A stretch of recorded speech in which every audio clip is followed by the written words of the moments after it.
वाङ्मयीन सेवेला सुरुवात करतो. सज्जनहो, 25वा श्लोक आणि त्यातले 274 ओव्यांपर्यंतचं काल आपलं नाथ भागवत झालं होतं. हा अध्याय थोडा मोठा आहे, जवळपास मला वाटतं 450-500 ओव्यांचा आहे. आणि आजचा पुढील भाग सुरू करण्यापूर्वी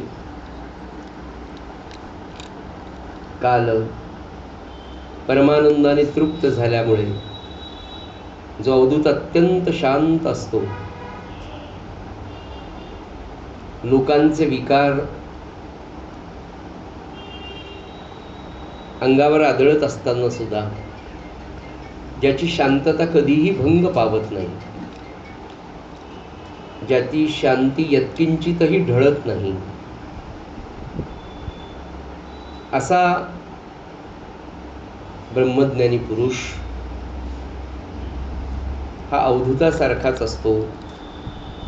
ज्ञानीपुरुषांच्या देहाचं आपण काल किंवा ज्ञानीपुरुषाचं वर्णन, ब्रह्मज्ञानी पुरुष कसा असतो याचं वर्णन कालच्या याच्यामध्ये आपण पाहत असताना अगदी अवधूत त्याच्यासारखाच आहे, म्हणजेच तो ब्रह्मज्ञानी आहे हे निश्चितच आहे.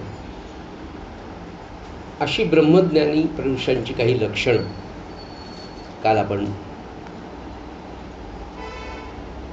पाहत होतो. पुढे नाथ महाराज असं सांगत होते की अवधूत हा अत्यंत उच्च अशा ब्रह्मानंदामध्ये, सर्वोच्च आनंदामध्ये अखंड राहत असल्यामुळे नवेपणाने आत्मानंद अखंड भोगत असताना तो नेहमी अगदी तारुण्याने टवटवीत असा असतो. वार्धक्याचा तिथे प्रश्नच येत नाही, असं कालचं आपलं निरूपण सुरू होतं. पुढे ते म्हणाले की आत्मज्ञानी असल्यामुळे द्वैतपणाला, ही भावनाच द्वैतपणाची पूर्णपणे निमाली असल्यामुळे त्याच्या वागण्यामध्ये कुठेही भय आपल्याला दिसत नाही. निर्भयता हा परमार्थातला एक महत्त्वाचा ब्रह्मज्ञानी पुरुषाचा गुण असतो. अत्यंत निर्भय असतात आणि तो निर्भयतेचा गुण अवधूताकडे विलसत असतो, विलसत असलेला दिसतोय. कसलेही भय नसल्यामुळे, म्हणजे निजबोधाची या सत्ता द्वैत जिंतिले तत्वता, ऐसा निशंकू विचरता, भय सर्वथा त्या नाही. ऐसी लक्षणे निर्धारिता, अवधूत निजबोधे पुरता, यदुसी उपजली विनीतता, श्रद्धा सर्वथा अनिवार्य. त्या अवधूताचं वर्णन करत असताना अजून 1-2 गोष्टी अशा सांगितल्या गेल्या की अतिशय निशंक विचरता, निशंकपणे तो त्या अरण्यामध्ये छान फिरतोय सगळीकडे, आणि तो अत्यंत सर्व कर्मामध्ये कुशल आहे, परंतु न करता निश्चल आहे, अशी त्याची एक वेगळी गुणधर्म त्याचा नाथ महाराज सांगतात. याचं कारण मी करता नसून परमात्मा करता आहे, ही दृढ भावना त्याच्या अंगी आहे. आणि हे ज्ञान झाल्यामुळे तो अगदी, पुढे ओवी येते, दिसतोसी सर्वार्थी कुशळ, परी काही न करूनी निश्चळ, अकर्तात्मबोधे तू केवळ, जैसे बाळ अहेतुक. निरागस बालकाप्रमाणे खेळताना बघा, लहान मुलाच्या चेहऱ्यावरचे भाव पहा, किंवा त्याला एखादं त्याच्या वयाप्रमाणे काम जर सांगितलं तर ते काम करत असताना त्या लहान बाळाच्या चेहऱ्यावर जो निरागसतेचा भाव असतो, बाल्यावस्थेचा भाव असतो ना, अगदी तसा भाव बालकासारखा एवढ्या मोठ्या त्या ब्रह्मज्ञानी अवधूताच्या चेहऱ्यावर दिसतो. म्हणाले, तू बाला ऐसा वर्तसी, परी बालबुद्धी नाही तुझ पाशी, सर्वज्ञ सर्वथा होशी ऐसे आम्हासी दिसत असे. त्याच्या चेहऱ्यावरचा भाव, त्याचं वागतानाचं सगळं देह बोली जी आहे ती सगळी बालकाप्रमाणे आहे. पण नाथ महाराज इथे आवर्जून सांगतात की त्याची बाळबुद्धी निश्चित नाही आहे. मुळात जो ब्रह्मज्ञानी आहे त्याची बालबुद्धी कशी असेल? जो सर्वज्ञ आहे, जगातलं सर्वोत्कृष्ट नवे नवे सर्वोच्च ज्ञान ज्याला संबोधलं गेलं, ते ब्रह्मज्ञान ज्यांनी प्राप्त केलं तो बालकासारखा दिसतो, राहतो.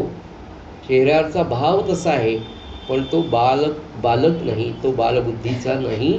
त्याची सर्वज्ञता त्याच्या ठिकाणी तुम्हाला पाहायला मिळते.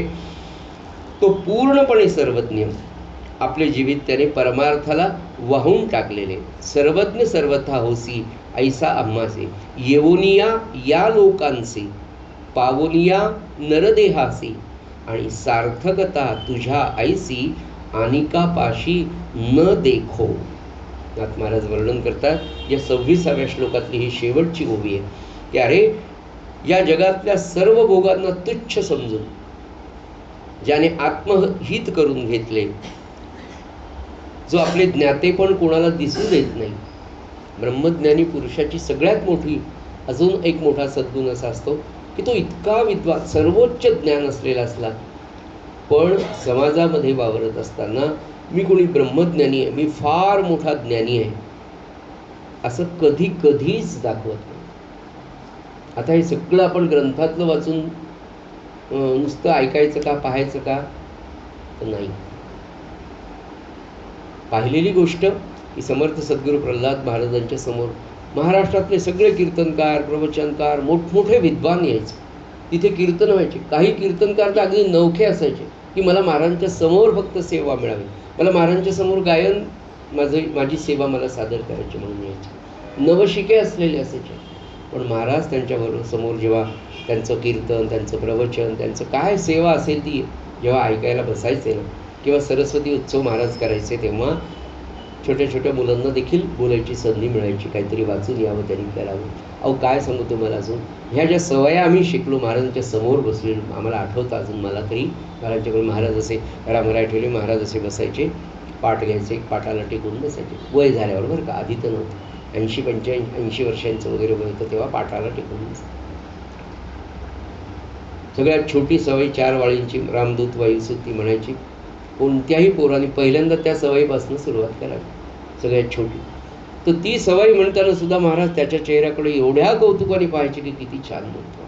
त्या कीर्तनकाराचं ज्ञान महाराजांच्या ज्ञानासमोर काय सांगा. एखादा कीर्तनकार जेव्हा यायचा तेव्हा पूर्वरंग घ्यायचा. पूर्वरंगामध्ये काहीतरी शास्त्र, काहीतरी वेदातलं एखादं वचन, श्रुतीतलं एखादं वचन, उपनिषदातलं एखादं वचन घेऊन त्याच्यावर थोडंफार 15-20 मिनटं तरी बोलावं, असा प्रघात नारदीय कीर्तनकारांचा असतो. तो महाराज ते कीर्तन सुद्धा इतक्या तन्मयतेने ऐकायचे, पण असं दाखवायचे नाही की मला हे सगळं समजलेलं आहे, मला हे सगळं ज्ञान आहे. वा किती छान, काय उत्तम कीर्तन तुम्ही केलं असं.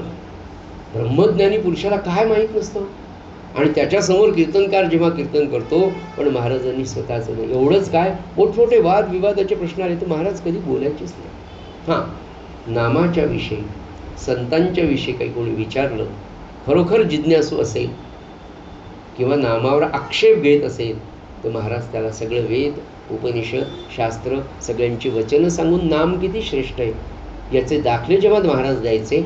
मुखोद्गत भागवत मुखोद्गत, अध्यात्म रामायण मुखोद्गत, सगळ्या गोष्टी अहो जिथे ब्रह्म ज्ञानीच होते, झालेच ते परब्रह्म होत, त्याला ज्ञानाचं काय असणार. पण सगळ्यात महत्त्वाचं की ज्ञानी असून सुद्धा महाराजांनी कधी मी खूप मोठा ज्ञानी आहे, मला सगळं ज्ञान आहे, मला हे पाठ आहे, असं कधी सांगितलं नाही. नुसतं सांगितलंच नाही सज्जन हो, चुकून सुद्धा कोणाच्या दृष्टीला पडू दिलं. एवढं स्वतःला झाकून. सगळ्यात महत्त्वाची गोष्ट की मी कोणीच नाही, मी एक सामान्य तुमच्यासारखा जीव आहे, असं समाजामध्ये वागून दाखवतात सगळं ज्ञान असेल. आणि आपण ज्या कार्यासाठी आलो ते कार्य शांतपणे महाराज करत राहिले. हे ब्रह्मज्ञानी पुरुषाची लक्षणं सगळी जेव्हा वाचतो तेव्हा असं वाटतं हे सगळं महाराजांमध्ये होतं, अगदी जसंच्या तसं. म्हणजे नाथभागवत काढा, दासबोध काढा, ज्ञानेश्वरीतली ओवी काढा, जशीच्या तशी श्री महाराजांच्या चरित्रात नवे नवे त्या संपूर्ण त्यांच्या आयुष्यात ते कसे वागले याचं उत्तम उदाहरण. म्हणाले सगळं ज्ञान असताना सुद्धा स्वतःचं ज्ञान हा ब्रह्मज्ञानी पुरुष कधी दिसू देत नाही. आपणहून तो काही करत नसे किंवा आपल्याला काही करायची अशी त्याची इच्छाच नसते. मग तुम्ही म्हणाल महाराजांनी रामकार्य कसं केलं? त्याच्यासाठी ते जन्मालाच आले होते. राम कार्य, नाम देण्याचं कार्य या तुमच्या माझ्यासारख्या असंख्य प्रपंचामध्ये डुंबलेल्याला सगळ्यात मोठा चमत्कार, बाकी तर सोडूनच द्या, संतांचा, महाराजांचा, या संप्रदायातल्या सकल संतांचा, जगावर सगळ्यात मोठा जर कोणता चमत्कार असेल तर आपल्यासारखे प्रपंचामध्ये अत्यंत खोलवर बुडलेले, वासना इतकी आवड त्या प्रपंचाची की जायच्या क्षणापर्यंत तो प्रपंच सुटत नाही अशी आपली अवस्था. जाता जाता नाही या हिचं लग्न पाहूनच गेले असते तर बरं झालं असतं, आणि तो नाही आमच्या नातवाची मुंज तेवढी मला पाहायची आणि मला फार मोठी करायची आणि मला आमच्या अंगणामध्ये फार मोठा मांड घालून नातवाची मुंज केली. आता ती केल्याने यांचा काय उद्धार होणार आहे आजोबाचा काय?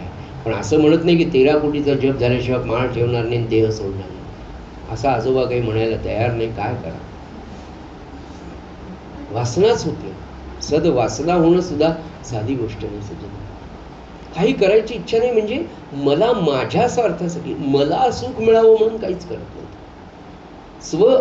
स्वच नाही राहिला ना, जिथे मीच राहिलेला नाही त्याला माझ्यासाठी काही करायचं ही भावना. ते म्हणाले ना, अनिका पावोनिया नरदेहासी सार्थकता तुझ्या ऐसी अनिका पाशी न देखो.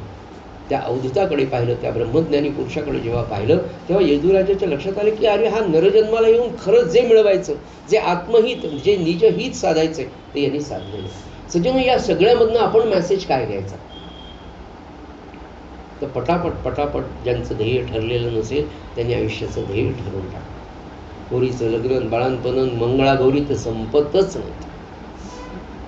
बरं, प्रपंचाचा भाग आहे, करवला, पण गुंतू नका, करून पटकन मोकळा नाही. त्याच्यासाठी आपण नाही आलो, करावं तर लागणारच आहे. ते काही महाराजही म्हणले कर्तव्याला चुकू नका. पण हे कर्तव्य करत असताना अंतर्मनामध्ये कायम जसा ध्यास असतो की नाही आपल्याला, तो नाही मला ते मिळवायचं, मला ते मिळवायचं. घर बांधेपर्यंत माणसाचं घरातलं चित्त जातच नाही.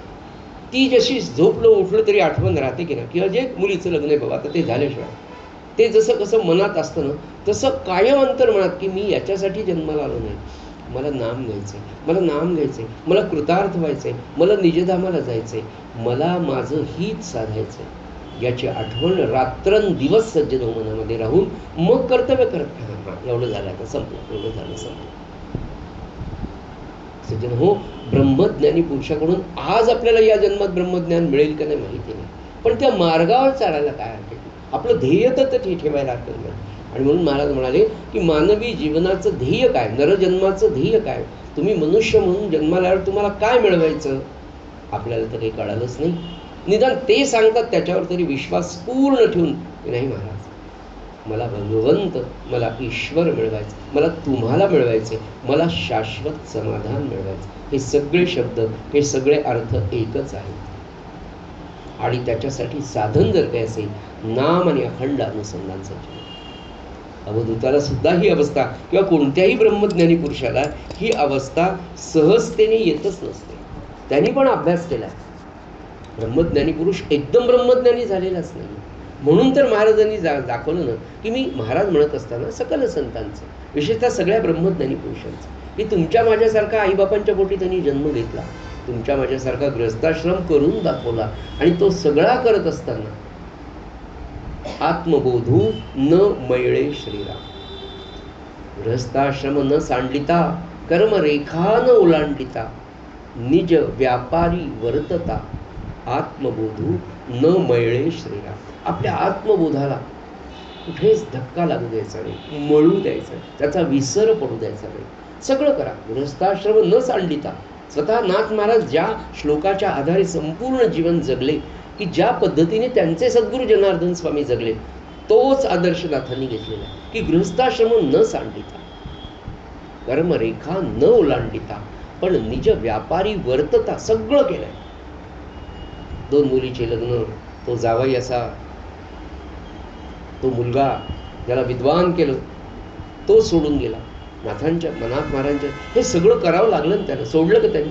पण हे सगळं करत असताना अखंड अनुसंधान आतमध्ये मी भगवंताचा आहे, मी भगवंताचा आहे, मी भगवंताचा आहे, नवे नवे नवे असं करता करता नाथ महाराजांनी सुद्धा तुमच्या माझ्यासारखा नरदेह धारण करून जन्म घेऊन हा गृहस्थाश्रम आचरून नराचा नारायण म्हणजे ब्रह्मज्ञानी नाथ महाराज सुद्धा झाले.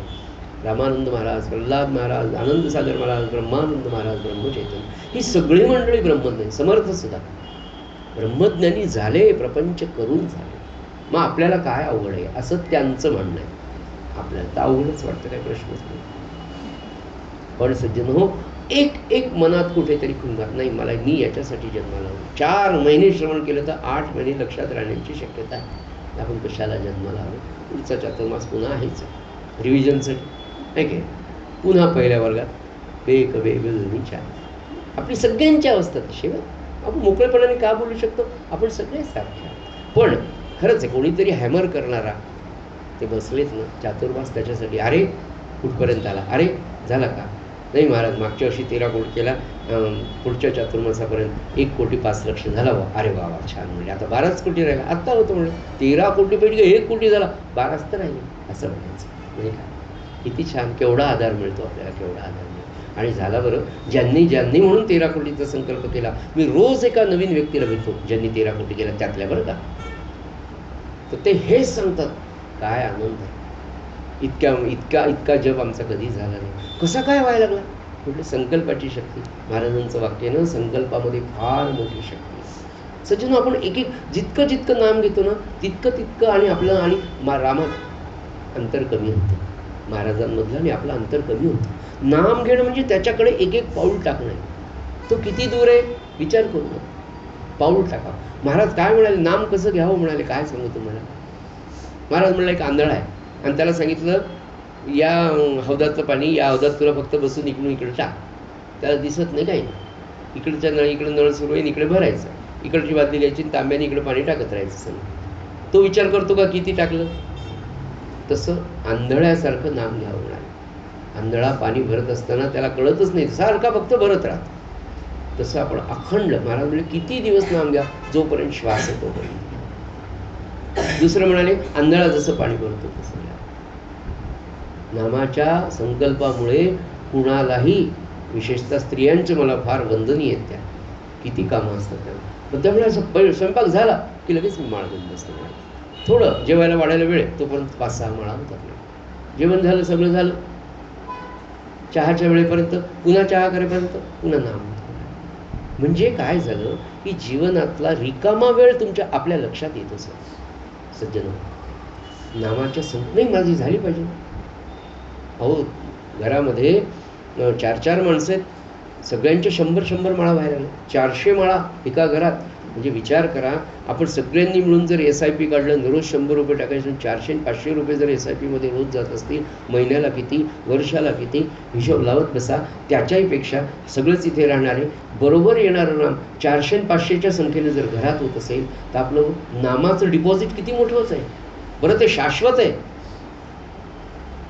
ते 100. महाराज काय म्हणाले? तुम्ही घेतलेलं नाम हे बँकेत ठेवलेल्या पैशाप्रमाणे. कठीण काळ आला आणि तुम्हाला जर विड्रॉल करायचं असेल, तयार आहे म्हणाले. तुम्ही न सांगता ॲक्सिडेंट होणार, अमकं होणार, काहीतरी होणार, तिथे उभं आहे. ॲक्सिडेंट होऊ देत नाही. गरज आहे, जसा पैसा येतो ना तसं ते नाम आपल्याला सगळ्या ठिकाणी. हरी त्या सांभाळी अंतरबाह्य, ज्ञानेश्वर माऊलींचे शब्द आहे बरं. नामा परते सत्य नाही रे अन्यथा, वाया अनेक पंथा जाशील झणी. झणी म्हणजे फार पटकन दुसऱ्या पंथाला जर तू गेला नाम सोडून, वाया अनेक पंथा जाशील झणी. कारण काय? नामा परते सत्य नाही रे अन्यथा. तुकाराम महाराजांनी ते शपथ घेऊन सांगितलं की नामासारखं नाही. ज्ञानेश्वर माऊली ते सांगते, समर्थ ते सांगतात, नाथ महाराज आवडीने भावे जैसी स्थिती आहे नाम घेत राहा, तैशापरी राहे. काय सांगू तुम्हाला, हा सगळा ब्रह्मज्ञानाचा मार्ग आहे. हे सगळं जेवढं भागवत जेव्हा सांगितलं, एवढे 1000 अभंग नाथ महाराजांनी लिहिले, सगळे नामाचं. आणि त्यातलं सार असलेला अभंग आपण रोज प्रार्थना आवडीने भावे. आता ते आवडीने भावे येणारच आहे आपल्याला. अहो आवड निर्माण झालीच ना आता. नामा माळाशिवाय राहतो का आपण? एक मागच्या वर्षीचा संकल्पापूर्वीचा मी आणि संकल्प झाल्यानंतरचा मी, नामावरचं माझं असलेलं तेव्हाचं प्रेम आणि आज माझं वाढलेलं नामावरचं प्रेम, काही कोणाला विचारायची गरज नाही. नामाने, उपासनेने, सत्संगाने, सद्ग्रंथ वाचनाने होतं काय सज्जन हो? कोणाला विचारायची गरज नाही हो. आपलं आपलं आपण जेव्हा पाहतो ना, आपल्या अंतरंगामध्ये काय बदल झाले आपलं आपल्याला कळतं की मी काय होतो, किती मला बाहेरची ओढ होती, हे घ्या वाटायचं, ते घ्यायचं, हा शर्ट, तो शर्ट, ती पॅन्ट, ही गाडी, ती गाडी, केवढी वासना, याची गाडी पाहिली की तशी घ्या वाटते, त्याची पाहिली की तशी घ्या वाटते. मन त्या फुलपाखरू कसं या फुलावर त्या फुलावर त्या सारखं उडत असतं, त्याच्यापेक्षा जास्त वेगाने आपलं मन जातं म्हणून. त्याची ही जी अस्वस्थता आहे उडण्यातली, ही अस्वस्थता कमी करण्याचं काम सज्जन नाम करतं. आणि म्हणून हा जो मार्ग आपल्याला चढायचा, काय अवधूत चांगली चरित्र, अतिशय उच्च चरित्र, भक्तांची चरित्र जेव्हा ऐकतो तेव्हा कुठेतरी वाटतं की अरे माझं असं व्हावं, माझं असं. सिनेमे सारखे पाहिले की जसं हिरोच व्हावं वाटतं किंवा हिरोईनच व्हावं वाटतं की नाही का, तर सारखा चित्रपट, मी तिथं आहे, मी तिथं आहे. तसं हे चरित्र वाचताना महाराज म्हणाले, चरित्र वाचताना आपलं की माझं असं कधी होईल, मी कधी अवधूत होईल, मी कधी यदुराजा होईल, मी कधी भगवान गोपालकृष्णाच्या भक्तांसारखा उद्धव जसा प्रिय आहे, कृष्ण जसा प्रिय नाही, तसं मला व्हायचंय सज्जन हो. म्हणून हा सगळा अट्टहास. पुढे म्हणाले की त्याची वाणी, ब्रह्मज्ञानी पुरुषाची वाणी काय असते म्हणाले, माधुर्याने अमृतालाही लाजवेल इतकी गोड. काय सांगा तुम्हाला, महाराज फार कमी बोलते. तुम्ही म्हणा, तुम्ही महाराजांचं काय सांगता, जो ब्रह्मज्ञानी पुरुष मला पाहायला मिळाला तसेच सगळे असतात. आणि ज्याचा आपण अनुभव घेतला, जो आपण पाहिला आहे की जे नाथ सांगतायत तसा जो ब्रह्मज्ञानी पुरुष आहे, जो पाहिला त्याचंच सांगणार ना, आपण कोणाचं सांगणार.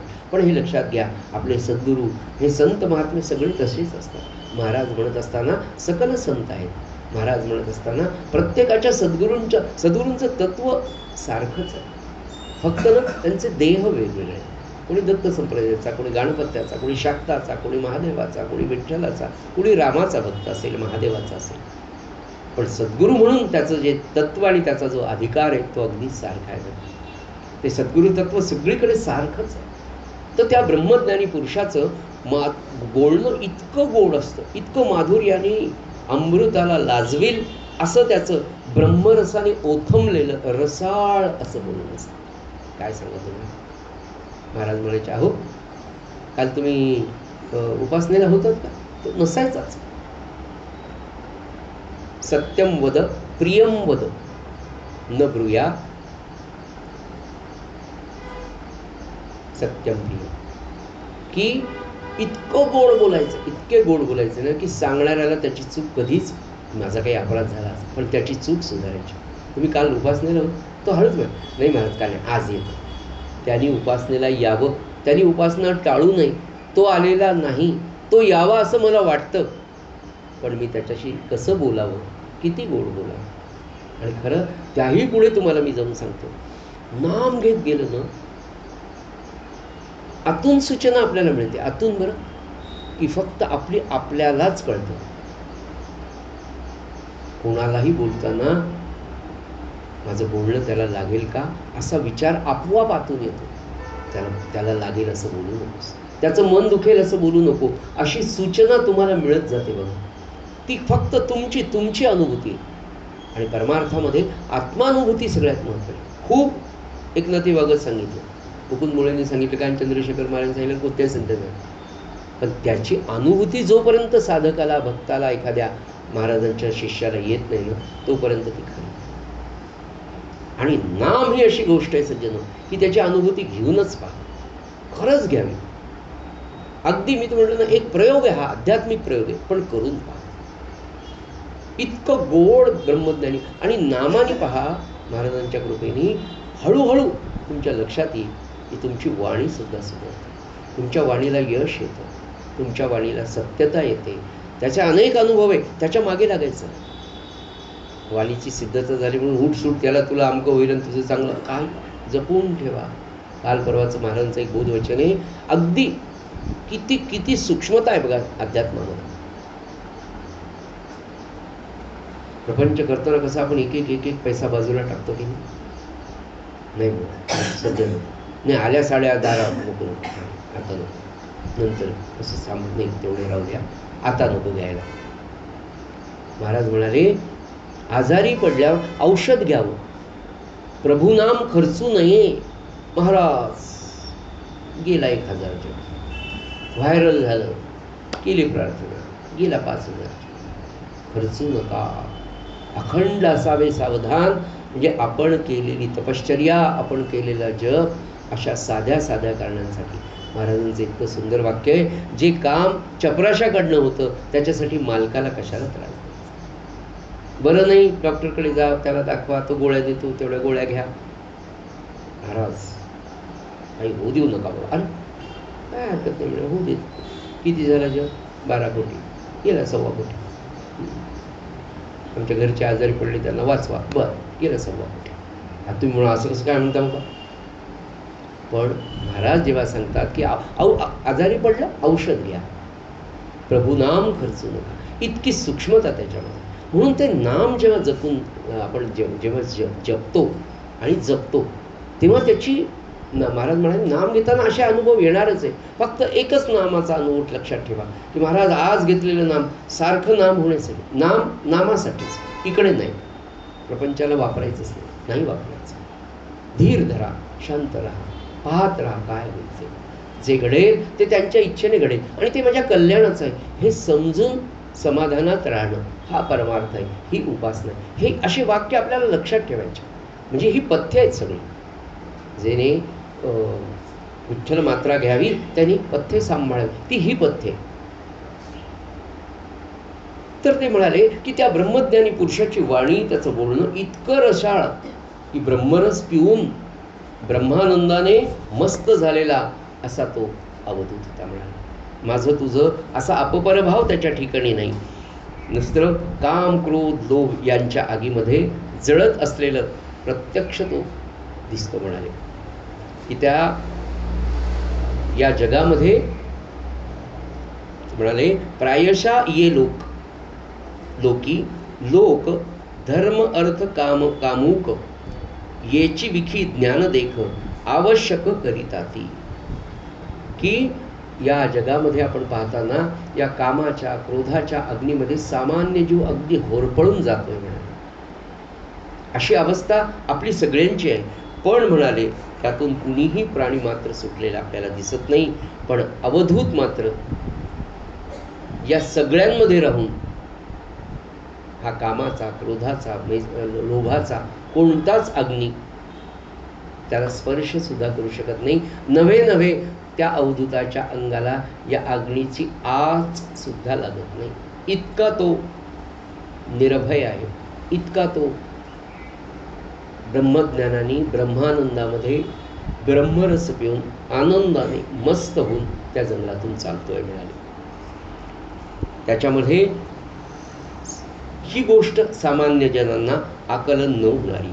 ही सर्व लक्षणं पाहून आता शेवटी ही सगळी लक्षण पाहिल्यानंतर यदुराजाच्या जवळ अवधूत आलेला आहे.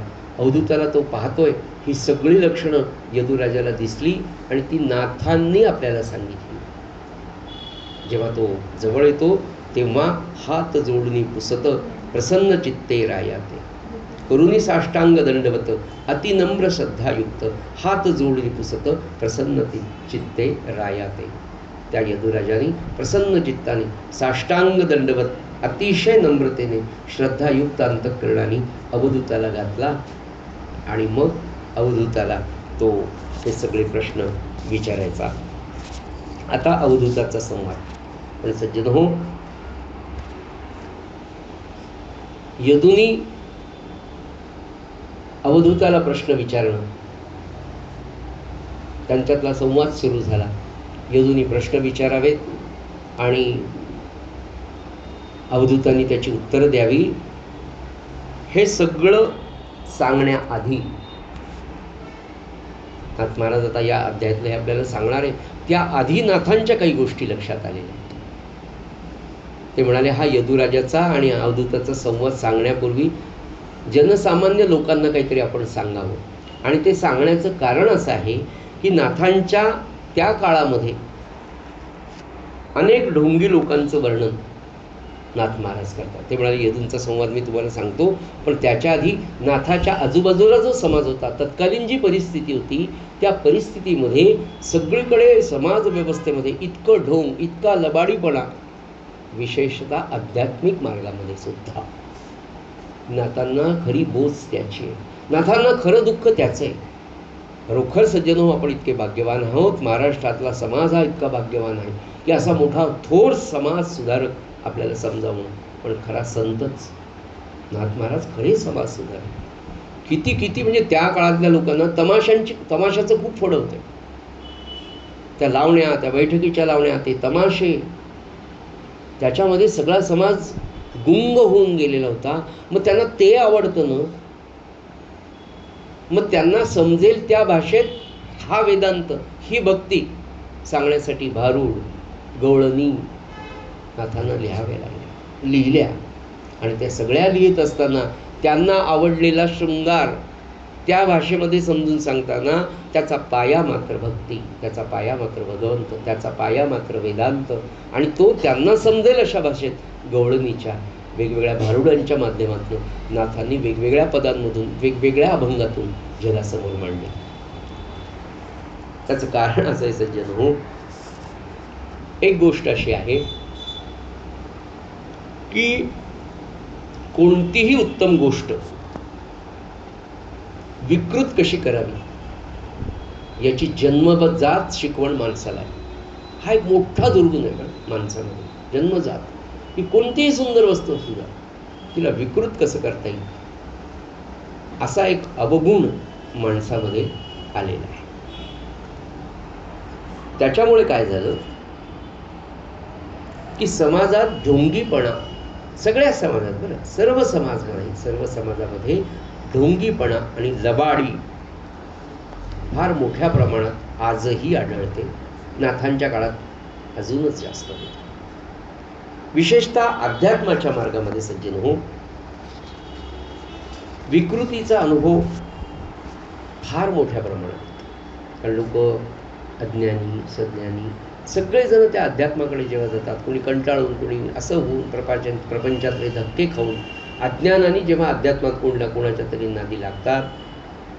म्हणून म्हटलं की समाजामध्ये ब्रह्मज्ञानी पुरुष पण राहतो, तोही ओळखणं कठीण आहे आणि भोंदूसुद्धा ओळखणं कठीण. महाराज काय म्हणाले की भोंदूसुद्धा ओळखणं कसं कठीण आहे म्हणाले. भोंदू साधू जरी असला तरी ज्ञान मात्र तो खरंच ज्ञान सांगतो. तो कधी असं वेगळं सांगणार नाही, कारण त्याला त्याच्याकडे लोक यायचे म्हणल्यावर त्याला ज्ञान तर खरं, जे खरं ज्ञान आहे तोच सांगत असतो. आणि त्याच्यामुळे समाज त्याच्याकडे आकर्षित होतो. म्हणून तोही मग खरा साधू कोण हे ओळखणं खरंच कठीण. नाथ महाराज म्हणाले की समाजाच्या, विशेषतः अध्यात्माच्या बाबतीमध्ये विकृतीचा अनुभव जास्त येत असताना, हे सगळा विचार करत असताना भारतामध्ये एकीकडे ज्ञानेश्वर माऊली, त्याच्यानंतर नाथ महाराज, त्याच्यानंतर समर्थ आणि तुकाराम महाराज, अशा अध्यात्मसूर्य या भारतामध्ये, विशेषतः महाराष्ट्रामध्ये जन्माला आले. पण हे जेव्हा जन्माला आले तेव्हा त्यांच्याबरोबर मुंबाजीसारखे पण ढोंगी आलेच. आणि त्या सगळ्या संतांना स्वतः शांत राहून आचरण करून मुंबाजीसारख्या ढोंगी लबाड माणसाला उघडं करण्याचं काम त्या संतांना करावं लागलं. आणि म्हणून त्याच्या भोवती त्याचा दंभस्फोट केल्याशिवाय हे संत कधी राहिले नाही. म्हणून पुढे म्हणाले की प्रायशा ये लोकी, 27वा श्लोक आहे, प्रायशा ये लोकी लोक अर्थ धर्म काम कामुक याची विखी ज्ञानदेख आवश्यक करिताती. आम्ही स्वधर्म करीतो म्हणती, स्नानसंध्येची कीर्ती मिरवती, शेवटी गायत्रीचे फळ देती अर्थ प्राप्ती लागुणी. वेदोक्त आम्ही करतो याग, संस्थापितो वेदमार्ग, शेखितो करीती जीविका योग, स्वर्ग भोग वांछिती. एक म्हणती आम्ही स्वकर्मक, कृशमृत्तिका नाशिती उदक, समयी आली याचक, इवलीसी भीक न झाली. पुढे आता वर्णन करतात नाथ महाराज तत्कालीन समाज व्यवस्थेचं, किंवा तेव्हाचं म्हणण्यापेक्षा आजही तसंच आहे. आज काही फार वेगळं आहे असं नाही. नाथ महाराज म्हणतात की या मृत्यू लोकामध्ये जन्माला आल्यानंतर नरदेह मिळवून देखील अवधूतासारखं, संतांसारखं, उत्तम साधकासारखं, उत्तम भक्तासारखं जीवन प्रायशः लोक जगतच नाही. बस आले चालले, सगळ्यांचं सारखं आहे. बस कोणी भगवंताच्या भक्तीच्या किंबहुना मी जन्माला कशाला आलो याचा विचार सुद्धा नाथ महाराज म्हणाले करायला तयार नाही. अवधूतासारखं तर होणं येऊ फारच दूर आहे. सगळ्यांना नरजन्म मृत्यू लोकात ज्यांना मिळाला ते, पण अवधूताप्रमाणे कोणीही आपल्या जन्माचं सार्थक करून घेत नाही म्हणाले.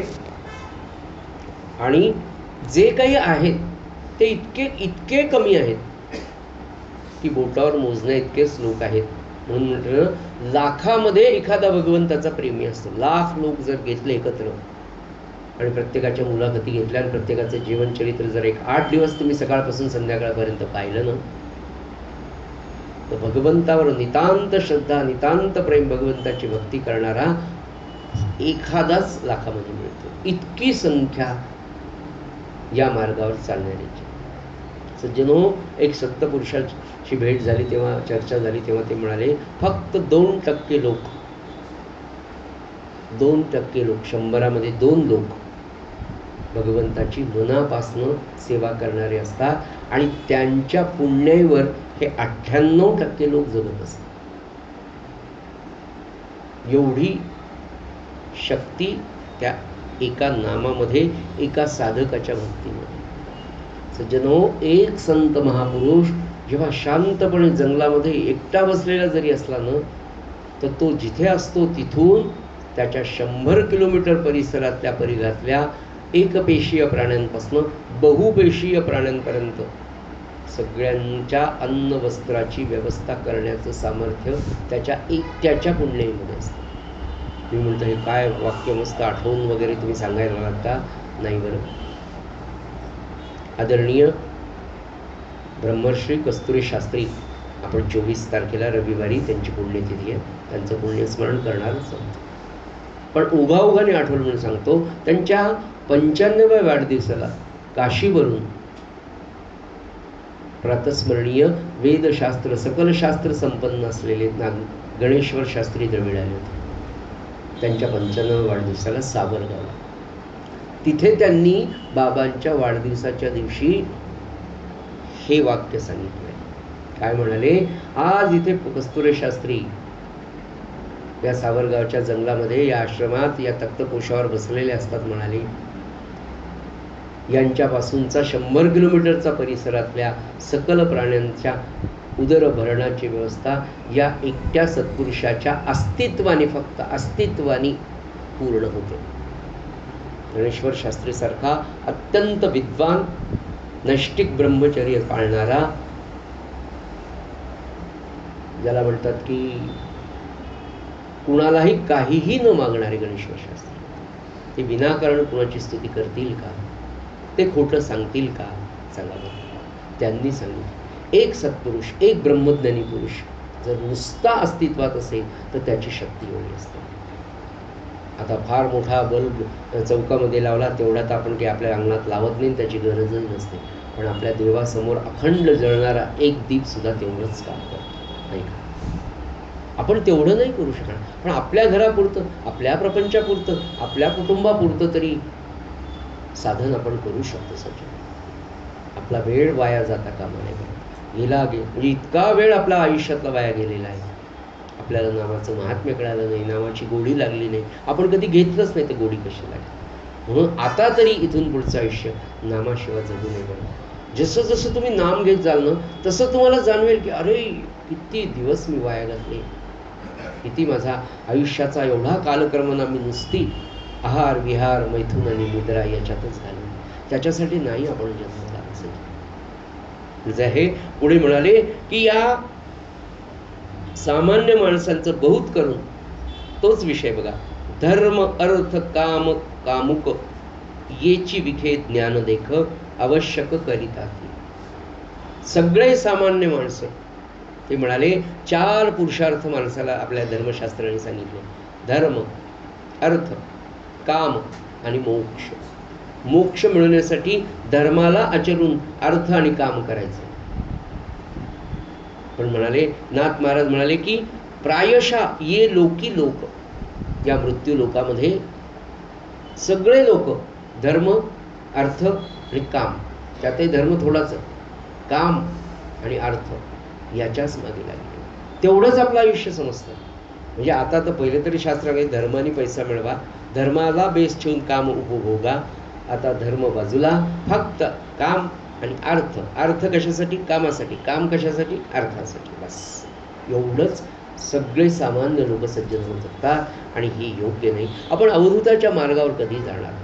नाथ महाराज म्हणाले की एवढंच. आणि आम्ही स्वधर्म पाळतो. पुढे काय म्हणे? आम्ही स्वधर्म करीतो म्हणती. स्नान, अहो स्नान संध्या झाल्याशिवाय पाणी पी. मोठी ॲडव्हर्टाईज.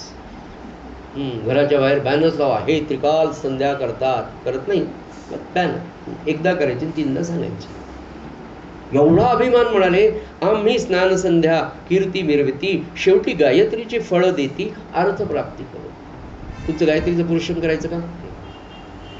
1000 रुपये. 1200 गायत्रीला 1000. 24 लक्ष करायचे असेल 28 लक्ष दक्षिणा. वेद, गायत्री सगळं विकायला लागलं. सगळं विकायला लागलं. कशासाठी करायची म्हणले तर फळ देती, अर्थप्राप्ती लागून. गायत्री सुद्धा म्हणाले शेवटी स्नान संध्येची कीर्ती मिरवतात, पैशासाठी गायत्रीचं फळ देऊन टाकतात. आम्ही वेदोक्त यज्ञ करतो, वेदोक्त आम्ही करतो याग, संस्थापितो वेदमार्ग, शेखितो करीती जीवकायोग, सर्व भोग वांछिती. आम्ही यज्ञ करतो, याग करतो, सगळं करतो, पण त्याची संभावना किंवा पैशासाठी आम्ही सगळे करतो असे म्हणत म्हणत स्वर्गाची इच्छा. हे सगळं कशासाठी करायचं? यज्ञ याग. तर मेल्यानंतर पुन्हा 5 स्टार हॉटेलमध्ये राहायला, स्वर्गामध्ये जायचं. म्हणून महाराज काय म्हणे, नामासाठी नाम घ्या. मी तुमची फार चांगली व्यवस्था करतो. म्हणजे यातून शिकायचं काय सज्जनो, की आपण नाम घेताना सुद्धा कुठली वासना ठेवून द्यायचंच नाही. तुझे कारणी देह माझा पडावा, या नामकार्यासाठी, या रामकार्यासाठी, या रामप्रसारासाठीच माझा देह जोपर्यंत आहे तो तुझ्या कामातच राहावा आणि शेवटी पडताना त्याच कार्यात पडावा. हीच परमेश्वराच्या सद्गुरुनाथांच्या चरणी आपली प्रार्थना असावी. नामाकरता नाम घ्या, म्हणजे नामातली गोडी तुम्हाला कळेल. उदरनिर्वाहाचं साधन म्हणून वेगवेगळे संकल्प सोडले जातात. उदरनिर्वाहाचं साधन. आम्ही पुढे म्हणाले, एक म्हणती आम्ही स्वकर्मक, कृश मृत्तिका नाशिती, उदक समय आली या याचक, इवलीशी भीक न घाली. आम्ही फार स्वकर्म म्हणजे फार व्यवस्थित करतो. आमचं म्हणजे असंही म्हणाले की फार कर्मनिष्ठ आम्ही. आमचं सकाळचं हे साधन झाल्याशिवाय ते करत नाही, ते झाल्याशिवाय हे करत नाही, एवढी ॲडव्हर्टाईज. आणि चुकून यांच्या दारात जर एखादा भिक्षेकरी गेला, इवलीसी भीक न घाली ती. यज्ञ याग याच्यावरच्या चर्चा, ॲडव्हर्टाईज, सांगणं हे खूप आहे. म्हणाले सर्वसामान्य जनतेच्या संदर्भातलं सगळं वर्णन नाथकालीन आहे. आणि मला असं वाटतं ते नाथकालीन पण नाही, आत्तासुद्धा तसंच. वेगळं त्याच्यापेक्षा जास्त एनलार्ज झालेलं आहे. तेव्हा तरी ते व्हिज्युअलायझेशन काही नव्हतं, ॲडव्हर्टाईज नव्हत्या. आता तर पाहत केवढाले बॅनर्स प्रत्येक चौकामध्ये. म्हणजे कोणत्याही मार्गावर आला तर यांचा वाढदिवस दिसावाच. सुवर्ण तुला नाम. पुढे तर फारच सुंदर त्यांनी सांगितलं. पुढे म्हणाले की एखादा भिकाऱ्याला तर वाढतच नाही, काही ढोंगी लोक आपली प्रतिष्ठा वाढवण्यासाठी वैष्णव दीक्षा सुद्धा देतात. डेकोरेशन ऑफ इंडिया, नाही इतकं गंध ते करू नये असं नाही, पण गंध लावा. पण ती वैष्णव दीक्षा जर सगळ्यांना कळावं मी कोण मोठा आहे यासाठी जर असेल तर ती आपल्या उद्धारासाठी निश्चित नाही आहे सज्जन हो. हे नाथ महाराजांना सांगायचं. मोठी झळफळीत देवपूजा, दोन्ही हातांनी शंख वाजवून दाखवतात. रोग्यांचा जीव वाचवा म्हणून पुढे आलं. दांभिक वाढवा वयास्पिती, वैष्णव दीक्षा अवलंबिती, देवपूजा इळफळीत दाविती शंख लाविती दोन हाती. मोठमोठ्या पूजा अर्चा, शंख वाजवा, अमकं करा तमकं करा, वातावरण निर्मिती, प्रत्यक्षात काहीच नाही. आयुष्यदानी पुण्यपुरुष आम्ही चिकित्सक अहिंसक, स्थावर जंगम जीव अशेष मारून या यश मिरविती. रोग्यांचा जीव वाचवून आयुष्याचं दान देणारे काही पुण्यपुरुष स्वतःला अहिंसक वैद्य असं म्हणतात. नाथ महाराज म्हणाले अशी ही सगळी जीवांची हिंसा करून यश मिरवतात. काही लोक आपली कीर्ती वाढावी म्हणून फारच सुंदर ओवी येते. यश वाढवा वया कारण तुळा पुरुष करीती दान. पुढे पहा, देहो मूत्र विष्टे परिपूर्ण धन त्या सम जोखिती. स्वतःची प्रतिष्ठा वाढावी म्हणून अमक्याची धान्य तुला, अमक्याची काय धन तुला अशी केली जाते समाजात. नाथ महाराज तत्कालीन परिस्थिती सांगतात आपल्याला की म्हणाले असं करतात.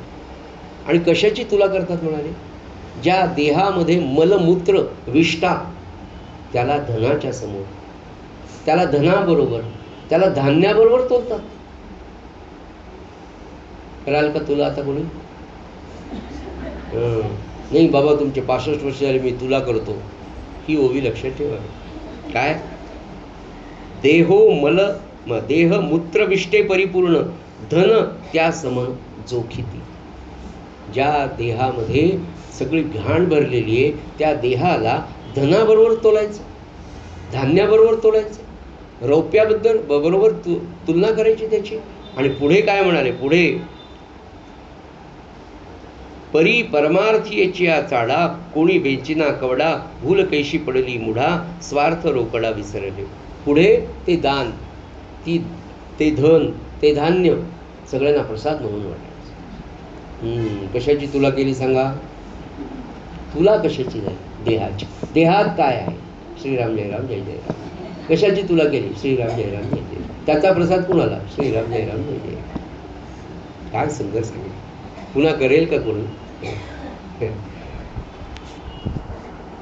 द्रव्य देहाबरोबर तोलून ते द्रव्य, ते धान्य वाटून टाकतात, प्रसाद म्हणून देतात. नाही, प्रारब्धात द्रव्य योग नसणारे. पुढे म्हणाय परमार्थीच्या चाडा कोणी वेचिना कवडा भूल कैशी पडली मुढा स्वार्थ रोकडा. पूर्वी अदृश्य नाही प्राप्ती ते सिकामा उपासे करती मुढा श्रियचा स्वामी श्रीपती त्याते न भजती अभाग्य. फार एक सुंदर शेवटची ओवी आहे. ज्यांच्या प्रारब्धामध्ये नाथ महाराज म्हणाले ज्यांच्या प्रारब्धात द्रव्य योग म्हणजे धन, द्रव्य म्हणजे धन, पैसा नाही असे लोक लक्ष्मीची उपासना करतात.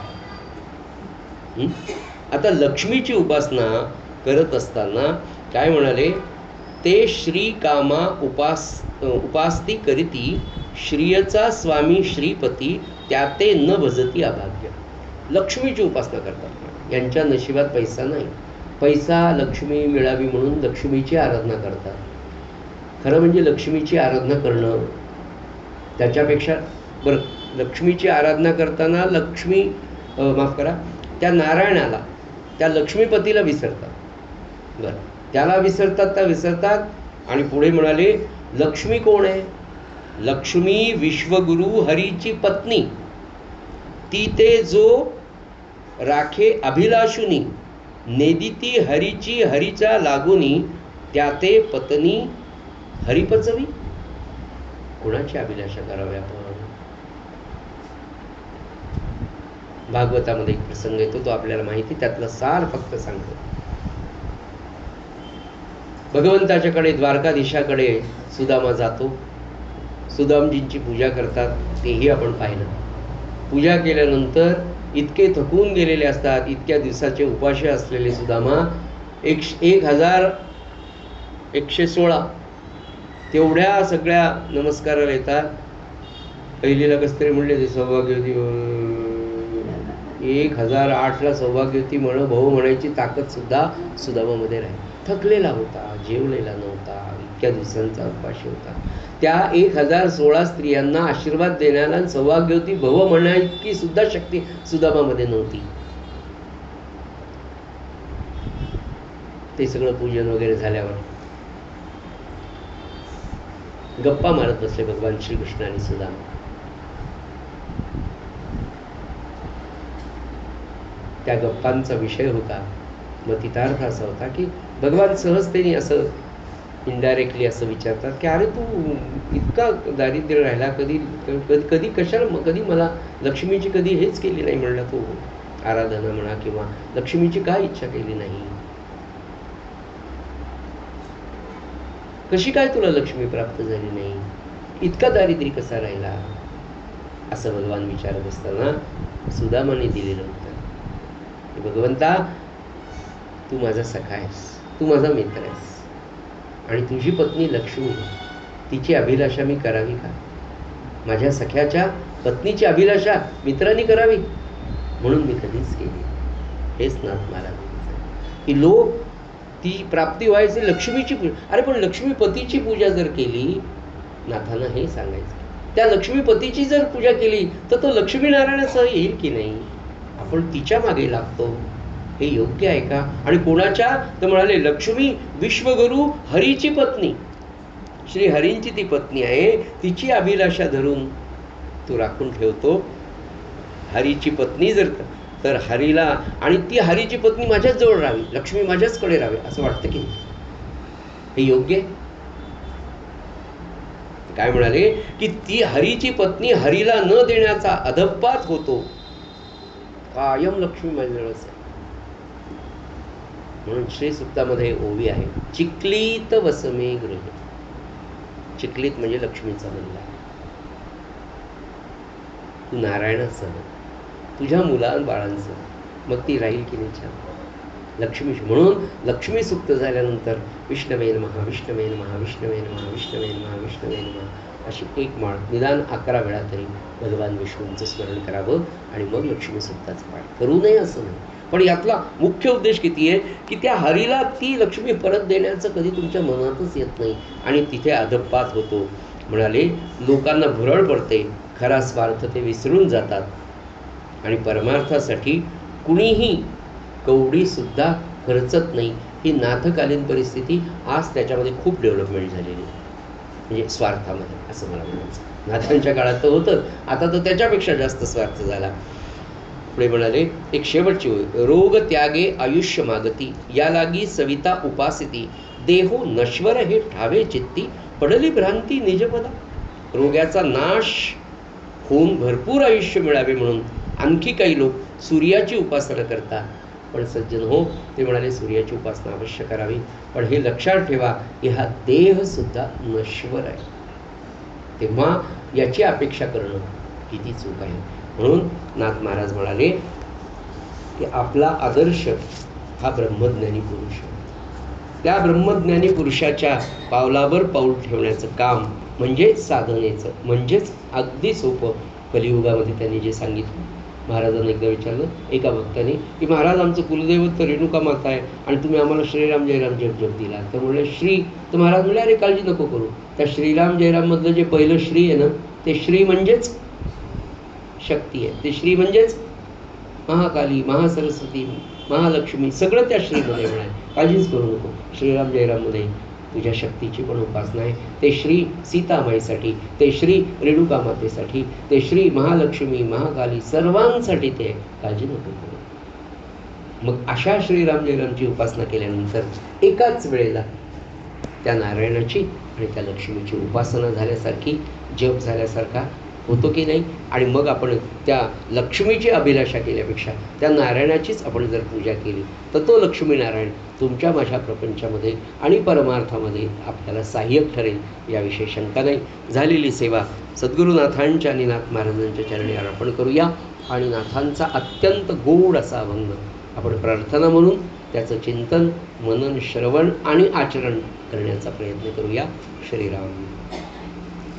आवडीने भावे हरी नाम घेसी, आवडीने भावे हरी नाम घेसी, तुझी चिंता त्यासी सर्व आहे, सर्व आहे, आवडीने भावे, नको खेद करू कोणत्या गोष्टींचा, नको खेद करू कोणत्या गोष्टींचा, पती लक्ष्मीचा जाणतसे, जाणतसे, आवडीने भावे, सकल जीवांचा करीतो सांभाळ, सकल जीवांचा करीतो सांभाळ, तुझ मोकलील ऐसे नाही, ऐसे नाही, आवडीने भावे, जैसी स्थिती आहे तैषा परी राहे, जैसी स्थिती तैषा परी राहे, कवतुक पाहे संचिताचे, संचिताचे, आवडीने एका जनार्दनी भोग प्रारब्धाचा, एका जनार्दनी भोग प्रारब्धाचा, हरी कृपे त्याचा नाश आहे, नाश आहे, आवडीने भावे, हरी नाम घेसी तुझी चिंता त्यासी, सर्व आहे, सर्व आहे, आवडीने भावे, आवडीने भावे, आवडीने भावे. सद्गुरुनाथ